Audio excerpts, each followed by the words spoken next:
Salut à tous, bienvenue dans Swing, le podcast du journal du golf sur l'équipe.fr. Dans cette période de grosse chaleur, nous allons évoquer le fait de jouer dans des conditions caniculaires. Que risque-t-on? Comment bien se préparer? Nous allons en débattre et nous ferons également un tour sur le circuit européen avec Rémi Rivière en direct de l'Andalusia Masters. Et pour animer avec moi cette émission, Arnaud Tillous et Martin Coulon du journal du golf. Bonjour messieurs. Salut JP, salut à tous. Et salut tout le monde. Alors messieurs, il fait très chaud en ce moment, ça vous donne envie d'aller jouer ou pas du tout? Vous préférez rester au frais, Arnaud? Non, bien sûr que ça donne quand même envie d'aller jouer. Après, on n'est pas dans le sud quand même, il fait pas plus de 40. Ouais, pas loin là en ce moment. Ouais, on est à 35. Voilà, après, il faut un golf ombragé. C'est sûr qu'il vaut mieux un golf ombragé parce que un golf où il n'y a pas d'arbres, là, ça devient compliqué. Jouer en voiturette, c'est du golf pour vous aussi ou... C'est mieux de jouer à pied, mais on peut jouer en voiturette. Martin, jouer sous des conditions... Ouais, moi j'aime bien parce qu'il y a moins de monde. Ouais. Parce que personne n'y va et parce que les gens sont pas assez débiles pour se cogner de la canicule et du... Voilà, bon, c'est sûr que nous, comme le disait Arnaud, dans la région parisienne, on n'en est pas encore dans des conditions... 36 degrés quand même prévu pour ce week-end. Samedi, dans le sud, c'est 45 quoi. Ouais. Donc c'est sûr que c'est pas la même. Mais non, moi ça m'a jamais gêné, au contraire, d'une part parce qu'il y avait moins de monde et d'autre part parce que j'aime bien quand les parcours sont un peu cramés. Ça donne un autre visage et c'est une autre façon de jouer. On y reviendra tout à l'heure. Je sais, c'est pour ça que je te le donne. Alors justement, eux les pros, forcément ils n'ont pas le choix. Quand il y a un tee time à midi, ils sont obligés, entre guillemets, de poser, d'aller jouer, de prendre le départ. On a justement posé la question à Romain Langasque qui nous donne des petits tuyaux justement pour lutter contre cette chaleur. On l'écoute. Bon, moi déjà en règle générale je bois beaucoup, c'est-à-dire que je bois peut-être déjà 2 ou 3 gorgées par trou. Quasiment à chaque coup je bois une gorgée, donc quand il fait chaud je bois pas forcément plus. Mais par contre les petits tips que je peux donner, c'est une serviette un peu mouillée pour se mettre sur le cou, pour se rafraîchir un peu, avoir une gourde qui permet de garder l'eau au frais, parce que ça, de l'eau fraîche encore une fois pour moi c'est quelque chose d'important. Et puis ensuite pas non plus oublier de bien s'alimenter au niveau de barres énergétiques ou des fruits ou des choses comme ça, parce que c'est vrai que pour garder la lucidité c'est important d'avoir une bonne alimentation et une bonne hydratation, donc les deux sont très importants. Alors l'hydratation, il le dit, Romain Langasque, c'est un élément clé pour... justement pour ne pas avoir ce coup de pompe, pour résister à cette chaleur. Justement, Clément Sordet, pour lui aussi, c'est un élément clé. Rémi Rivière est en Espagne, on l'a dit, où se déroule l'Andalusia Masters. Il a rencontré Clément Sordet à l'issue de son premier tour. Pour lui, quand on commence à avoir soif, c'est déjà trop tard. Le numéro 1, je pense, c'est de faire attention à l'hydratation et puis la nutrition. Bien s'hydrater parce que si on a l'impression en gros d'avoir soif sur le parcours, c'est trop tard et on perd tellement d'énergie sur la fin. Des fois on se rend pas compte, des fois on rate des petits putts, on fait des petites erreurs d'attention. C'est souvent lié à ça justement, qu'on a soit pas mangé, soit pas bu. Donc ça c'est c'est quelque chose qu'il faut vraiment faire attention. Alors justement, quand il fait chaud, il faut boire de plus en plus. C'est vrai qu'on a tendance peut-être à oublier un peu de s'hydrater, même quand le terrain n'est pas... et les conditions ne sont pas aussi chaudes, Arnaud. Oui, enfin, on nous le répète tellement de nos jours partout. Et puis là, quand il fait chaud, partout dans tous les clubs, ils le disent. On l'entend en allant au golf à la radio. Donc là, oublier de s'hydrater, là, faut vraiment le vouloir. Alors, Romain Langasque, on revient à lui. Il a souvent joué, et même tous les joueurs, dans des périodes de canicule. On se souvient de l'Open de France qui se déroulait justement à cette période, qui aurait dû se dérouler. Ça aurait dû se dérouler cette semaine. On aurait pris, comme on avait pris une canicule, c'était quoi, 2005 tous les ans, il fait quand même. En plus, 2014. Le golf national, c'est un peu. Il n'y a pas d'air. Pas d'arbre. Donc voilà, Romain Langasque, donc que ce soit ici à l'Open de France, au Golf National ou bien à Dubaï, il nous raconte un peu ses souvenirs de golf dans des conditions très chaudes. Je me souviens d'un tournoi à Dubaï, la finale du Challenge Tour, ma première année, il avait fait très très très très chaud. Et puis après, on a des fortes chaleurs souvent en Chine. C'est pas vraiment que des fortes chaleurs, mais il y a énormément d'humidité. Donc tu transpires, t'as l'impression d'être dans un sauna tout le temps, quoi. Donc c'est des sensations où voilà, il fait chaud, tu transpires beaucoup. Donc il faut vraiment donner de l'eau à ton corps parce qu'il en élimine énormément. Et c'est pas forcément agréable. Mais bon, après, ces fortes chaleurs-là, c'est aussi des conditions de jeu qu'il faut savoir jouer. J'ai encore jamais joué, mais je sais qu'en Malaisie, il fait souvent très chaud. Et ça joue aussi sur le vol de la balle et la façon dont la balle réagit. Alors justement, Romain Langas qui le dit, ce qui est très bien quand il fait chaud comme ça, c'est le vol de balle. On a l'impression d'être super puissant parce que la balle vole des kilomètres. C'est des fameuses histoires de densité d'air chères à Bryson DeChambeau. Exactement, et quand on fait un drive qui va à plus de, allez, pas dire plus de 300 mètres, mais déjà plus de 250, on sent pousser des ailes. C'est aussi un avantage de jouer quand il fait chaud, Arnaud. Oui, je sais pas pourquoi je dis Arnaud. Non, moi non plus, je sais pas pourquoi. Mais parce que Martin déjà drive à plus de 300 mètres. Donc, à l'aise, quoi, les doigts dans le nez. Enfin, je veux dire, c'est la base, non ? Non, mais c'est sûr que, de toute façon, on préfère l'été pour ça, par rapport à l'hiver. La balle vole plus, donc on a des plus petites cannes à taper derrière. Il y a quand même des points positifs, il ne peut pas y avoir que des points négatifs. C'est un ensemble, parce que évidemment, tu as des terrains qui sont beaucoup plus secs, j'enfonce des portes ouvertes. Et ça, on y reviendra gigantesques. Plus tard, je sais bien, mais c'est le style de jeu qui change au-delà du fait que la balle vole plus loin. C'est un terrain qui est plus ferme, donc il faut aussi s'adapter à ça. Les contacts de balle, ils deviennent prépondérants, parce que si tu l'as touché un peu avant, ça rebondit dans tous les sens et tu fais des tops sur des parcours très cramés. C'est autre chose, c'est un autre défi. Évidemment, il faut gérer ce côté chaleur extrême. Voilà, et les pros ont leurs petites recettes et ils nous les ont données. Mais ça aide quand même quand on n'est pas un très long frappeur à aller plus loin, à se sentir, avoir plus de positions de birdie. C'est en ça où tu dois aussi adapter ta stratégie. Ton parcours il change, il est différent, quoi. Ça c'est cool. Arnaud, position de birdie, on n'ira peut-être pas jusque là, Jean-Philippe, mais déjà aller plus loin. Des cannes, aller plus loin et des cannes plus courtes. Après pour les birdies, on va se calmer. Ou même quand on rate un coup, la balle elle roule des kilomètres, quoi. C'est agréable. Ouais, sauf si elle va pas dans la bonne direction. Oui, exactement. Ou dans la forêt. Ouais. Alors que risque-t-on justement à jouer sous des températures qui dépassent parfois les 35 degrés ? Je vous propose de poursuivre le débat en accueillant Olivier Rouillon, le médecin de la Fédération française de golf. Bonjour Olivier. Bonjour Arnaud. Alors Olivier, on le disait, on est en train de débattre sur ces fortes chaleurs. Que risque-t-on à jouer sous des conditions extrêmes comme celle-là ? La chose que l'on risque en premier, c'est ce que le langage populaire qualifie de coup de chaleur. En fait, c'est une déshydratation aiguë avec des symptômes qui vont aller de se sentir pas très bien, avoir mal à la tête, jusqu'à des malaises type évanouissement. Ce qui est surtout important, c'est de se dire comment éviter ce type de manifestation, quelles précautions prendre. Et sur ce point, il y a certains éléments qui sont assez simples à mettre en œuvre. Alors justement, on parle pour tous les âges là, c'est de 7 à 77 ans, même plus. Complètement. Alors les choses évidemment sont des éléments de bon sens. La première chose, c'est que si on peut éviter de jouer aux horaires où la chaleur est la plus importante, c'est mieux. Il faut mieux jouer le matin ou en fin de journée. La deuxième chose, c'est qu'il faut absolument se couvrir la tête avec une casquette ou au mieux avec un chapeau à bord large. Type Ensuite, Bob. Pardon ? Type Bob, je dis. Voilà, absolument. Ensuite, il est tout à fait indispensable, parce que par ces fortes chaleurs, il y a évidemment un ensoleillement très fort, d'avoir une crème de protection solaire indice 50, d'en remettre au trou numéro 9 à minima. On voit aussi certains joueurs avec des parapluies, alors des parapluies en matière un peu spéciale qui repoussent la chaleur aussi, c'est ça ? Oui, et puis on se protège du soleil. Tu vois, lorsque nous avons eu l'an dernier, lors des championnats de France des jeunes, à Bordeaux-Lac, des températures extrêmement élevées, 35-36 en permanence, on obligeait les gamins à mettre le parapluie sur le porte-parapluie du chariot et à se mettre dessous au moment où ils poussent le chariot, même si ces parapluies n'étaient pas dans une matière spéciale. Vous avez déjà vu, des accidents de ce type, des hydratations, des malaises? Oui, des déshydratations, il y en a eu. On est très vigilant dans la mesure où c'est la fédération qui organise sur les championnats de France des jeunes, qui ont eu lieu dans des conditions caniculaires à plusieurs reprises ces 10 dernières années, que ce soit en province comme l'an dernier à Bordeaux ou au golf national. Et on est très vigilant. Par exemple, on interdit le départ à tout gamin qui n'a pas une casquette. Ensuite, on demande que les organisateurs mettent beaucoup d'eau à disposition sur le parcours, non seulement au trou numéro 1 et au trou numéro 9, mais sur des trous intermédiaires à l'aller comme au retour. Et on encourage les joueurs, que ce soit d'ailleurs des gamins ou des adultes ou des personnes plus âgées, à s'hydrater à tous les trous. Il faut boire vraiment à tous les trous. C'est très important.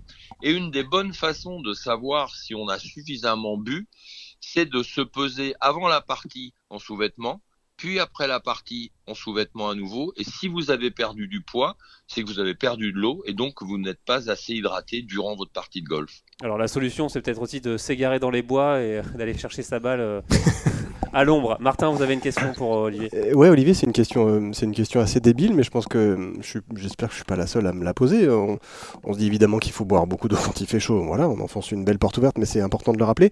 Ouais. Est-ce que c'est important aussi la température de l'eau qu'on boit? À quel niveau le fait de boire très très froid, c'est une mauvaise chose ou c'est une bonne chose, ou comment ça se passe à ce niveau-là? Il faut boire de l'eau fraîche, mais pas de l'eau glacée. Parce que l'eau glacée, surtout par forte température, ça induit des troubles digestifs. Les gens peuvent se retrouver avec des douleurs abdominales, voire des diarrhées.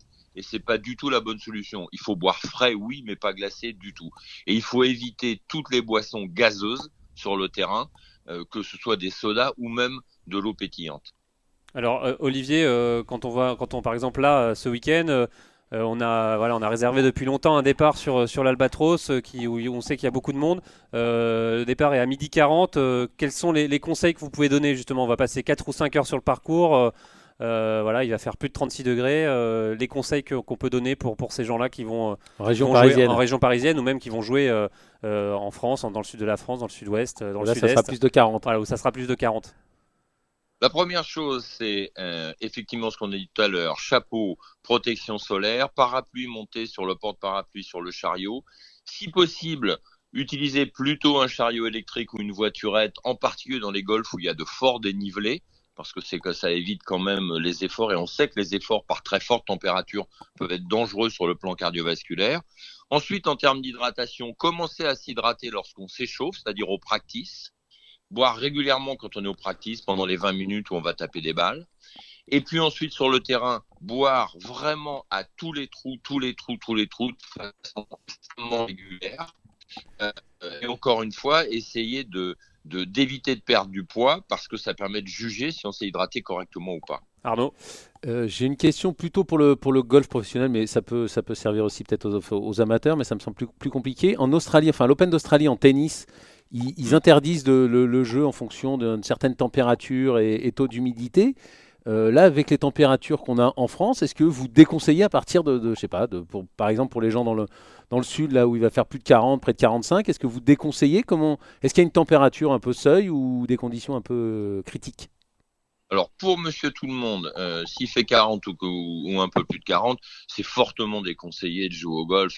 Et quand on n'est pas un professionnel, on peut très bien repousser la partie quelques jours plus tard. Donc oui, c'est déconseillé à ce moment-là. Il faut savoir que le ministère de la Santé a donné un certain nombre d'instructions il y a 48 heures en conseillant de décaler dans la journée les épreuves sportives ou bien de les reporter à la semaine suivante si c'était possible. En ce qui concerne les professionnels, évidemment, eux ont l'habitude de jouer dans des conditions un peu extrêmes parce que on parle ici de canicule en France, mais quand ils jouent effectivement en Australie, en Afrique du Sud, il peut y avoir des très fortes températures. Eux ont quand même l'entraînement, l'habitude, mais la problématique est un petit peu différente de celle du tennis que tu soulevais. Sur un court de tennis en bas, avec les tribunes, s'il n'y a pas de toit, on se retrouve avec des températures qui sont très importantes, il n'y a pas du tout d'air, le ressenti est vraiment très très désagréable et on sait que un taux d'humidité très important est néfaste quand en plus il fait très chaud. Ça donne peut-être un sentiment de moindre inconfort, mais c'est tout à fait néfaste sur le plan cardiovasculaire là aussi. Eh bien, merci beaucoup Olivier Rouillon. Je vous rappelle, vous êtes le médecin de la Fédération française de golf. Merci pour tous ces conseils et à bientôt. Merci à vous, à bientôt, au revoir. Alors messieurs, voilà, ça va être très chaud ce week-end et il n'y a pas que les joueurs qui souffrent, hein. Les terrains aussi souffrent aussi. Et justement, je vous propose de joindre tout de suite Stéphane Rouen qui est greenkeeper et responsable de l'entreprise GK Consulting. En fait, c'est du consulting. GK comme greenkeeper. Yeah, good. Voilà, il va nous expliquer un peu en quoi le terrain souffre et pourquoi, quand parfois on a des terrains qui sont un peu grillés, finalement, c'est pas si grave. Bonjour Stéphane. Bonjour JP. Alors Stéphane, on en parlait, est-ce que c'est normal de voir des terrains qui sont grillés, qui sont marrons, qui ne sont pas verts tout simplement? Tout à fait. Bon, déjà, vert, c'est juste un choix esthétique, enfin un choix. c'est une notion esthétique. C'est pas ce qu'il y a de plus important dans le golf, mais effectivement, en fonction de la nature du sol, de la disponibilité ou pas de système d'arrosage et d'eau, de la nature, du type de graminées et aussi de l'exposition, est-ce que c'est en forêt ou pas en forêt, on va pouvoir trouver, selon les golfs, des choses plus ou moins disparates. Et il faut l'accepter. Et tous les collègues greenkeepers font ce qu'il faut pour essayer que ça soit le moins pire possible. Donc, quand ils ont des sols très très très difficiles et qu'ils n'ont pas d'arrosage, ils vont avoir tendance à moins tondre, à essayer d'économiser un petit peu le gazon, de laisser pousser. Donc, il faudra être indulgent.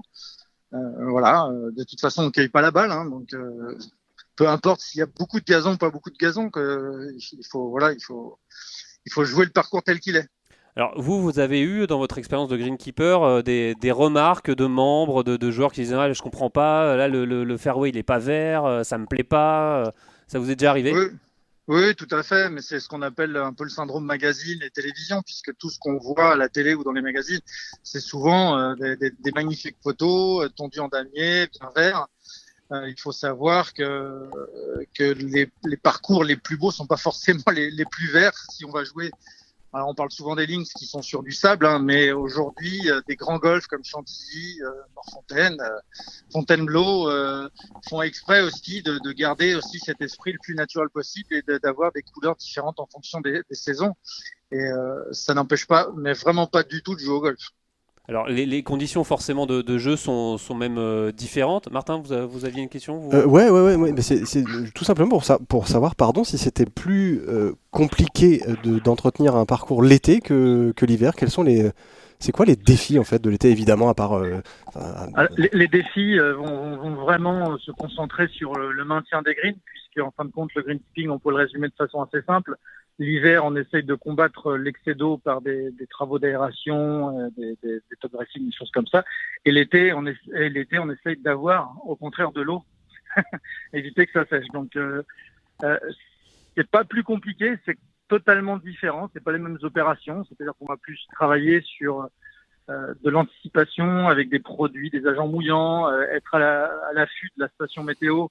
Par exemple, sans rentrer dans les grands détails, en ce moment, on atteint dans nord-ouest de la France des ETP aux alentours. Donc, l'ETP, c'est l'évapotranspiration potentielle. C'est potentiellement le nombre de millimètres qu'on perd par jour. On perd en gros, là, 6 à 7 millimètres en ce moment, là, par jour.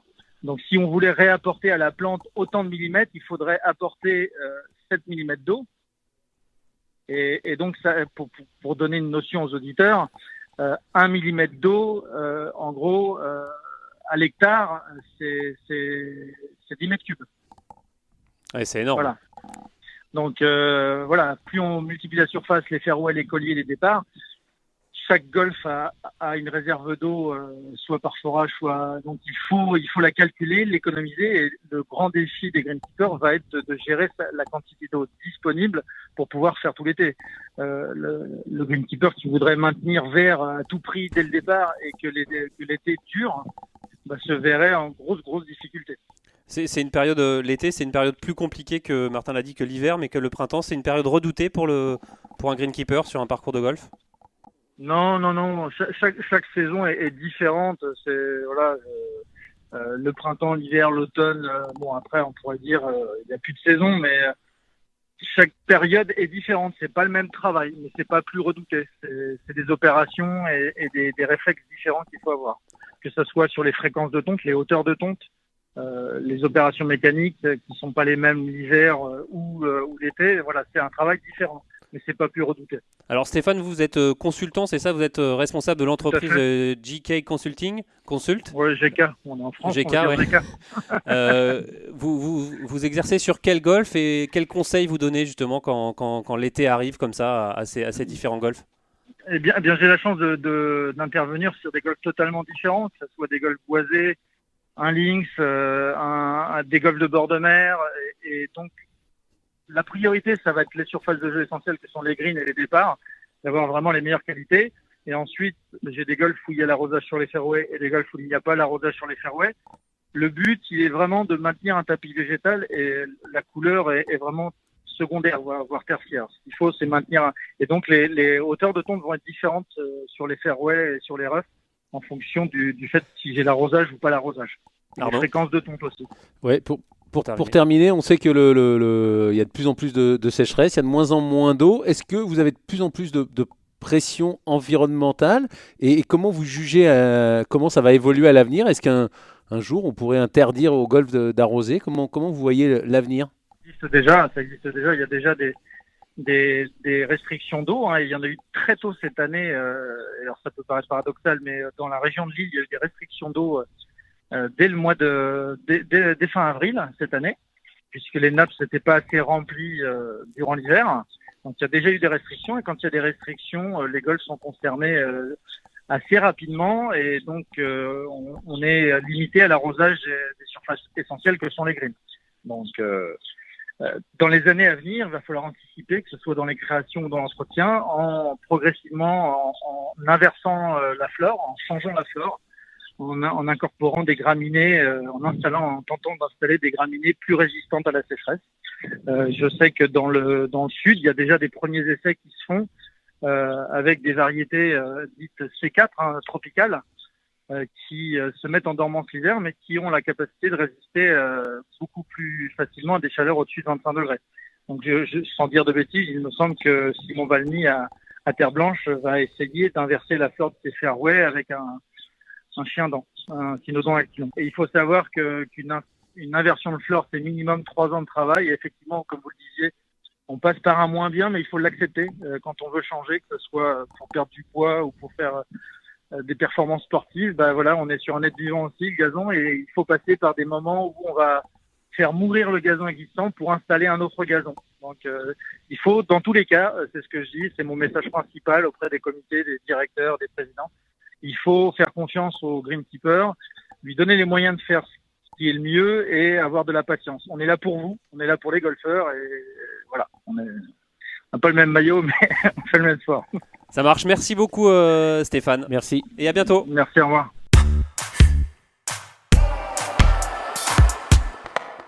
Allez, vous êtes toujours à l'écoute de Swing, le podcast du journal du golf sur l'équipe.fr, et on va continuer à parler de chaleur avec Rémi River. On va prendre tout de suite la direction de l'Espagne où se déroule cette semaine l'Andalusia Masters, et Rémi Rivière est en direct pour l'usurpateur. Est en direct pour le journal Ça devait du être golf. l'Open de France. Bonjour Rémi. Bonjour. Alors Rémi, déjà, est-ce qu'il fait chaud chez vous?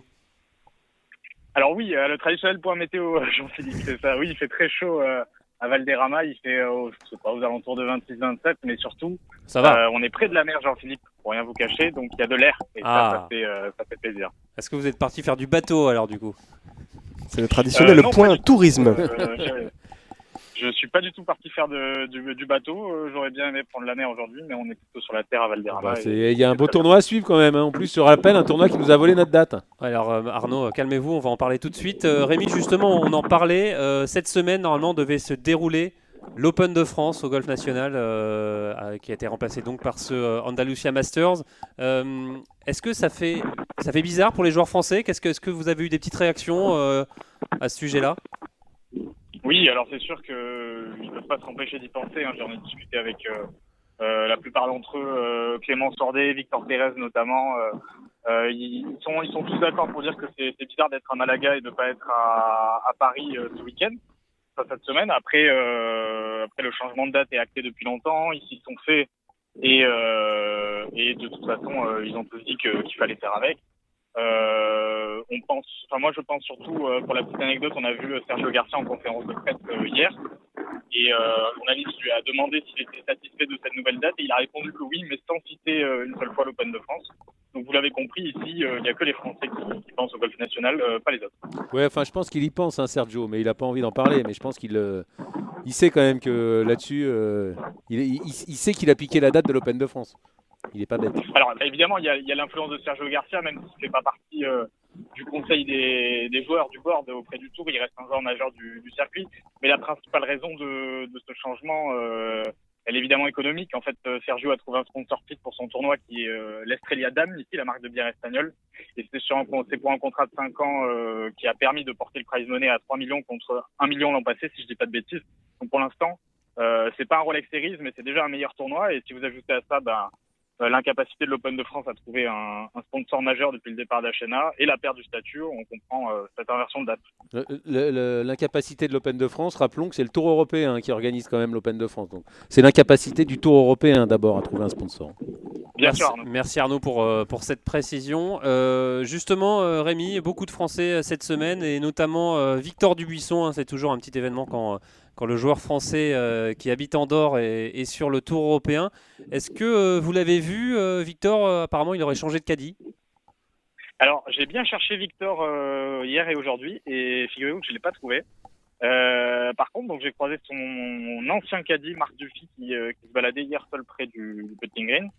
Et je suis allé le saluer, donc je lui ai demandé si Victor était arrivé. Et c'est là qu'il m'a appris que Victor avait décidé de se séparer de lui juste après le Danemark.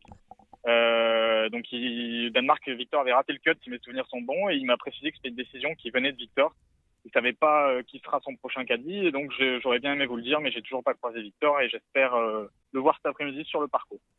Oui, Victor Dubuisson qui joue ce jeudi après-midi justement pour cet Andalusia Masters, hein, qu'on le rappelle, qui se déroule à Valderrama, hein, sur le parcours qui a reçu la Ryder Cup en 1997. On a vu votre reportage, Rémi Rivière, que vous avez réalisé sur l'équipe.fr. Le parcours a l'air encore une fois magnifique, mais aussi terrible. Hein.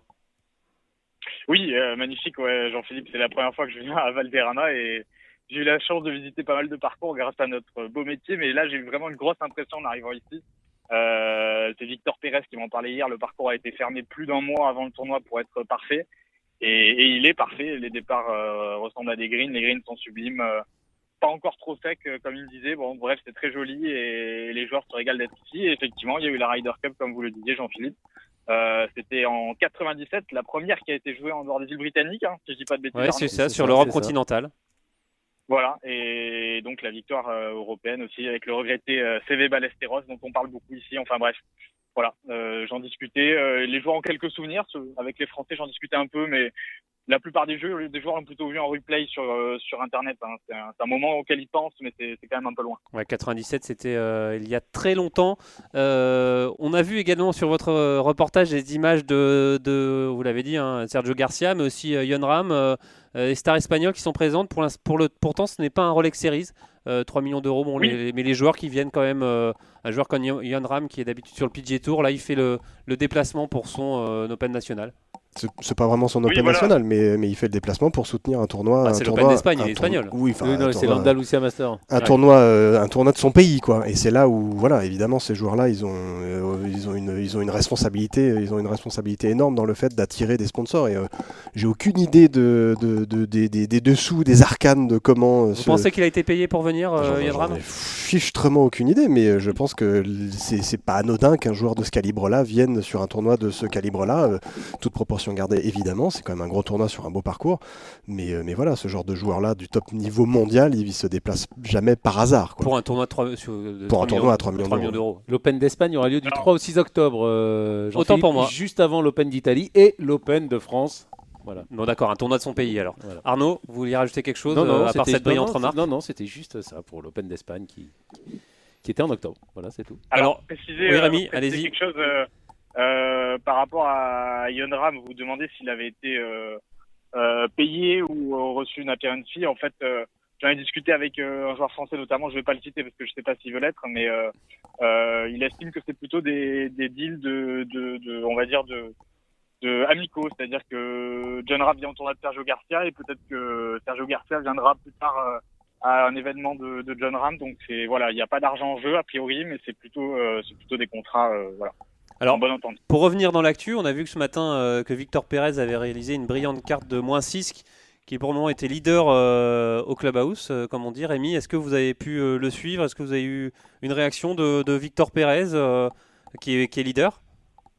Oui, bien sûr, je suis allé voir Victor sur 17-18 sur sa fin de parcours et puis je l'ai eu au recording après. Il est évidemment ravi et puis je sais pas si je vous l'ai dit tout à l'heure, mais c'était la première fois qu'il vient à Valderrama. En fait, il connaissait pas du tout le parcours. Il mettait les pieds pour la première fois lundi en arrivant. Donc forcément, il était super content. Il trouve le parcours génial et puis il m'a quand même dit qu'il avait eu un peu de chance, notamment au 16 où son deuxième coup a tapé la branche, il aurait pu s'en sortir avec un bogey ou un double, et puis finalement il sauve le par. Donc voilà, une bonne journée. Il a bien drivé, il était content, Victor, et pour l'instant il est seul leader, comme vous le dites, Jean-Philippe. Allez, ça marche. Affaire à suivre. On espère que le Français restera leader jusqu'à dimanche. Merci beaucoup Rémi. Merci aussi à vous Arnaud Thious et Martin Coulon qui aujourd'hui faisaient la réalisation en votre absence. Rémi. Et toussaient dans le micro, ou presque. Et nous, on se retrouve la semaine prochaine. Salut. Ciao.